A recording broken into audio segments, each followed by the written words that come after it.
What's up mga padyak? Welcome back again dito sa aking YouTube channel. So for today's video ay kung makikita nyo naman sa thumbnail natin ay ipipictured natin to bagong MTB ni Spanker na si Spanker Mason 2022 model. Bagay na bagay to mga padyak sa mga naghanap ng MTB na budget lang pero yung specs ay sulit na sulit. Mamaya alamin natin yung mga nakalagay na components dito at kung sulit nga ba yung specs na nakalagay sa kanya para sa presyo niya. At syempre mga padyak, sa video to hindi natin makakalimutan na kunin yung timbang nito. Titignan natin mamaya kung gaano nga ba siya kabigat. Pero bagong lahat, kung hindi ka pa nakasubscribe sa aking YouTube channel, mag-subscribe ka na at i-turn on muna rin ang notification bell para lagi kang updated sa mga latest MTB na mga binabike check natin na kagaya itong si Spanker Mason. So tara mga padyak, huwag na natin magganito, simulan natin. Alright mga padyak, ito na yung bike check natin dito kay Spanker Mason 2022 model. Mag-start na agad tayo dito sa kanyang frame. Yung kanyang frame ay glossy type na kulay black.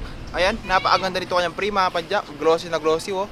Tapos sa pinaka frame size naman nito, ito ay size small, 15.5 yung kanyang frame mga padyak ha. Sa pinaka wheelset naman niya, ito ay naka size 27.5. And pinaka down tube naman niya, dito nakalagay yung pinaka brand name niya na Spanker. Ayan. Para siyang sticker no dahil may texture siya. Tapos dito na natin makikita yung pinakalagay na kanyang bottle gauge. Ito yung Spanker na logo dito. Sa kanyang tubings dito mga padyak, by square lang siya no. Ayan no, kung makikita niyo. Tapos dito naman sa kanyang pinaka ICR, dito rin yan sa kanyang pinaka down tube. Sa right side na kanyang down tube, dito nakapasok yung kanyang cable para sa kanyang RD dahil naka 1x lang to. Sa left side naman niya ay meron din siyang ICR. Siguro pwede kayo dito maglagay ng cable para sa kanyang FD. Pwede kayo dito mag 2x o yan naman 3x. Ayan. Tapos sa pinaka brake cable niya o yung kanyang hydraulic cable ay naka external naman. Sa pinaka head tube naman ito, ayan, kitang kita kahit na budget MTB lang to ay naka tapered na yung kanyang head tube. Ayan. Tapos sa pinakaharap naman nito kanyang head tube ay may nakalagay dito na logo ng Spanker. Sa pinaka-welding naman niya, hindi pa smooth welding yan mga padyak ha. Pero yung pagkaka-welding sa kanya ay matibay naman. Ayan, dito na sa kanyang seat tube ay hindi rin smooth welding yan. Siyempre lalong-lalo na dito sa pinaka-baby shell dito. Ayan. Tapos sa pinaka-top tube niya, yung kanyang tubings dito ay manipis lang siya. Tapos medyo tumataba naman siya papunta dito sa kanyang pinaka-head tube dito. Tapos sa pinaka-model name niya, dito natin makikita yung pinaka-model name niya na Mason sa kanyang pinaka-top tube. At yung kanyang logo na Spanker dito. Tapos mga decals at yung kanyang warning sign dito sa kanyang top tube. Sa right side ng kanyang top tube, meron din siya nakalagay na model name na Mason. Ayan. Okay, dito naman tayo sa kanyang pinaka-seat clamp na ginamit sa kanya. Yung seat clamp na ginamit sa kanya mga padyak ay naka 31.6 yung diameter niya. Naka-alloy na rin to, quick release. Sa kanyang seat post naman ay Spanker na yung kanyang brand. 27.2 naman yung kanyang diameter. At may haba naman to na 300mm. Magandang klase na rin to kanyang seat post mga padyak ha. Kahit na budget MTB lang to, ay naka-alloy na ito kanyang seat post. Tapos sa pinaka-saddle naman niya, ayan, kitang-kita, Spanker na rin yung kanyang brand. Tapos yung railings niya dito ay bakal pa yan. Ito naman yung kanyang saddle. Tapos wala lang siyang butas dito sa gitna. Pero at least komportable naman upo dito, no? Ayan, okay. Dito naman tayo sa kanyang pinaka drivetrain setup. Ito pala ay naka 1x10 speed. Pinaka ginamit na RD sa kanya, Cienza MX-10. Yung kanyang pulley dito ay medyo oversize na rin to. Yung kanyang dito naman ay medyo hindi pa oversize. Pang 10 speed to mga padyak ha. Tapos sa cogs naman na ginamit sa kanya ay 10 speed din, 11 to 42 teeth yung ginamit sa kanya. 11 to 42 teeth na 10 speed. Tapos yung ngipin naman ng bawat cogs niya o yung kanyang pinaka ratio dito sa likod ay ilalagay ko lang sa screen para malaman nyo rin. Tapos sa kanyang pinaka RD hanger naman dito ay replaceable naman o yung kanyang dropout no. Tapos meron din siyang RD guard dito na tinatanggal naman ng karamihan no. Ayan. Tapos sa pinaka chainstay naman ito kanyang frame ay may nakalagay dito na model name niya na Mason. Tapos sa pinaka stay naman niya may nakalagay dito na Project Bikes. Ayan mga padyak ha. Tapos meron din siyang stay bridge dito sa kanyang frame. Meron din siyang chainstay bridge syempre. Ayan. Tapos sa chain naman na ginamit sa kanya, yung chain na ginamit sa kanya mga padyak, ayan kitang kita, DYC chain pang 10 speed. Tignan natin siya kung may missing link. Ayan. Ito yung kanya missing link mga kapadyak ha. Kaya magandang klase na talaga to dahil hindi na kayo mahirapan sa pagtanggal nitong kanyang chain dahil nga may missing link na siya. Tapos sa pinaka-crankset naman na ginamit sa kanya, ayan, Spanker na rin yung kanyang brand. Forged alloy yung ginamit sa kanya. Ayan, naka-hollow tech pa siya. 170mm naman yung haba nito. Naka 104 BCD naman yung kanyang chainring. At yung kanyang chainring naman ay 3040 na aluminum alloy 6061 T6 material yung ginamit sa kanya. Naka narrow wide na rin pala ito mga kapadyak ha. Tapos sa kanyang pinaka bottom bracket naman ay naka silvering na rin. Sa kanyang pedals ay hindi pa nakalagay. Ito yung stock pedals niya mga kapadyak ha. Plastic pa to, tapos hindi pa ito naka silvering. Pero mas maganda kung mas iyak mo rin ito sa alloy at yung naka silvering na para smooth na yung ikot ng pagpadyak nyo. And okay, dito naman tayo sa kanyang pinaka wheelset. Ito pala ay naka size 27.5, sabi ko nga kanina. Tapos sa rims naman na ginamit sa kanya, yung rims na ginamit sa kanya mga kapadyak ay walang bra na nakalagay, pero naka double wall na rin to at naka alloy na. Tapos sa spokes naman na ginamit sa kanya ay bakal 32 pieces naman yung bilang nitong kanyang spokes. Ayan.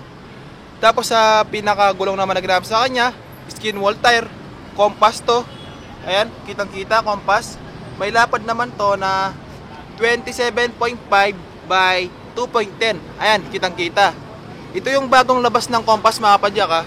Ayan no, sa knobs pa lang kitang kita na natin na ibang iba na talaga sa lumang compass. Dahil yung knobs nun, yung old model na compass ay malalaki pa, kaya makunat ipadyak sa daan.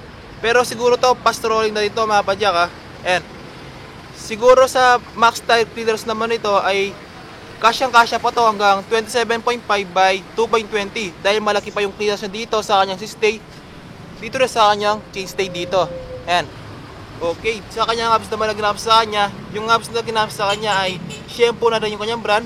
Naka-cassette type na to, alloy na yung kanyang hubs. Ito naman yung kanyang sound check. Ayan.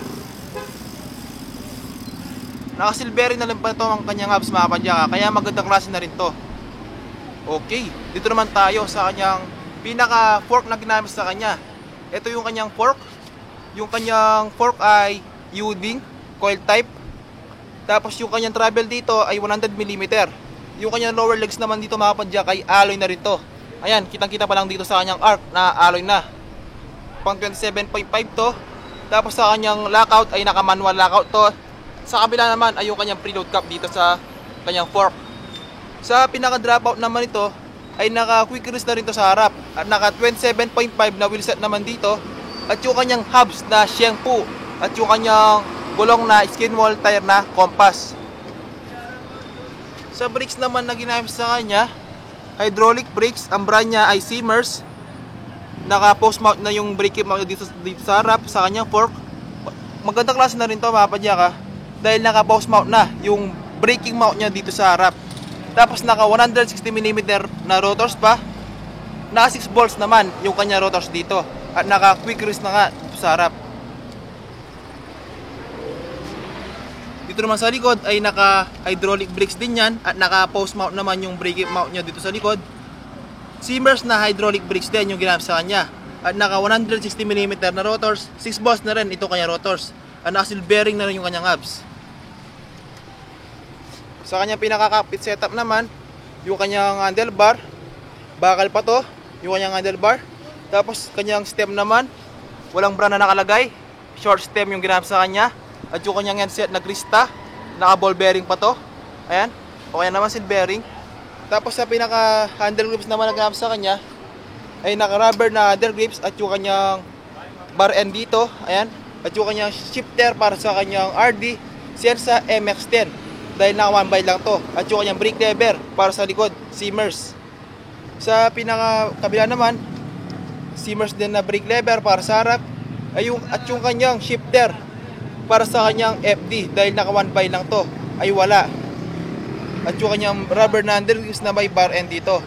Sa mga nagtatanong pala dyan kung pwede itong i-convert sa 2 by o 3 by, pwede mga kapadyak ha. Ayan o, unang-una meron siyang stopper dito sa kanyang frame para sa clamp type dito sa kanyang seat tube. Ayan, kaya pwede talaga yung FD dito kay Spanker Mason na frame. Sa timbang naman itong si Spanker Mason na 2022 model, yung nakuha natin ay 12.17 kg. Hindi ko na napakita ng actual sa inyo dahil medyo may kabigatan siya. At yung nakuha natin ay 12.17 kg. Anong masasabi niyo mga kapadyak? At yan yung bike jack natin dito kay Spanker Mason 2022 model. Anong masasabi nyo sa spares nito mga kapadyak at sa kanyang timbang na almost 12.5 kg? Medyo magaan na yun para sa isang MTB na budget lang, no? At yung price pa nitong si Spanker Mason dito kay 1010 Bike Express ay 12,000 para dito kay size 27.5. Ito yun. At 12,500 naman para sa 29er na version. Dito lang yan kay 1010 Bike Express. Ilalagay ko lang yung kanilang FB page sa description box below at yung kanilang contact number. Kaya kung nagustuhan mo yung video to, huwag mong kalimutan bigyan ng like at mag-subscribe ka na rin sa aking YouTube channel para lagi kang updated sa mga latest MTB na mga binabike check natin na kagaya itong si Spanker Mason. So hanggang dito lang yung video natin mga kapadyak. Ride safe mga kapadyak.